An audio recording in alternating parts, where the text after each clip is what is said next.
மகளே ஐயோ வாகன வாகன எப்பவும் மைபோல சரதாசி ஆளானி அப்பா அம்மா தான் ஏன் மருமகளாட்ட யார் இருக்கறாங்க ஆமா எங்கேயோ வியாபாரத்துக்கு யாரோ போறேன்னு சொல்லிட்டு இருந்தாங்க. உளுந்து போச்சுல உடஞ்சி போயிடும். வியாபாரத்துக்கு போக சொன்னாங்க. நீங்க வந்து கல்யாணம் பண்ணு புதுசு குழந்தைனார் என்ன சொல்றாரு? அம்மா அப்ப எத்தனை காலமா வேலைக்கு போயிருந்தாரு. அண்ணன் போறங்கிறாரு இப்ப வேண்டாம். அண்ணன் கல்யாணம் ஆகி இப்பதான் 10 நாள் ஆகுது. புது பொண்டாட்டி புது மாப்பிள்ள அவங்க அரண்மனையில இருக்கட்டும். நம்ம அப்பனுக்கு வயசாகி போச்சு. காடு வாங்குது ஊடு வாங்குது ஊடு போவாங்குது. அப்பனுக்கு வயசாகி போச்சு. அதனால யாரும் போக வேண்டாம். நான் போய் வருகிறேன்.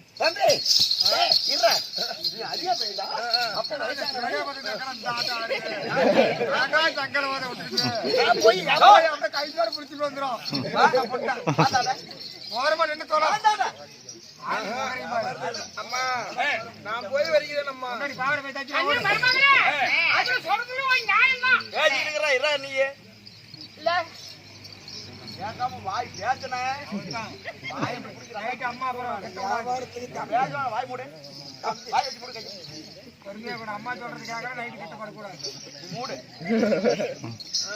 அதனால இக்கரையிலேயே கொழுந்தனார் கொண்டி தான் அருவு இருக்குது. ஆமா வாங்க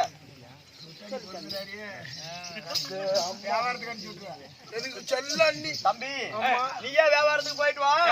வீட்டை பத்தி கவலைப்படாத, வீட்டை நான் பாத்துக்கிறேன்.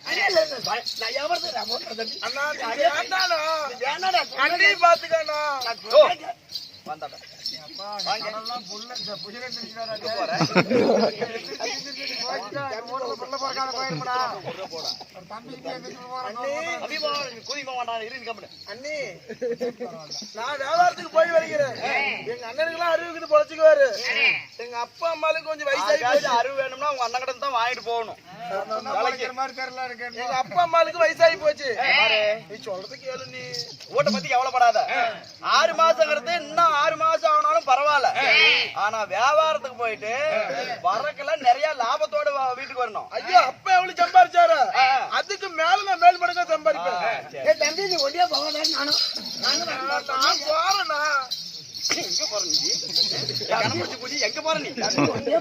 பாடி எங்க முஞ்சப்பாரு மோவர குதி பாரு. அண்ணி இருப்பா பேசிருக்கிறது தெரியல உனக்கு? என்ன நீ பேசுற? தம்பி ஒண்டியா போறது பாவமா இல்ல? ஏன் இந்த ஊர்ல இருக்கிறவங்க தான் அனுப்பி கூட போட்டு வந்த தம்பியோட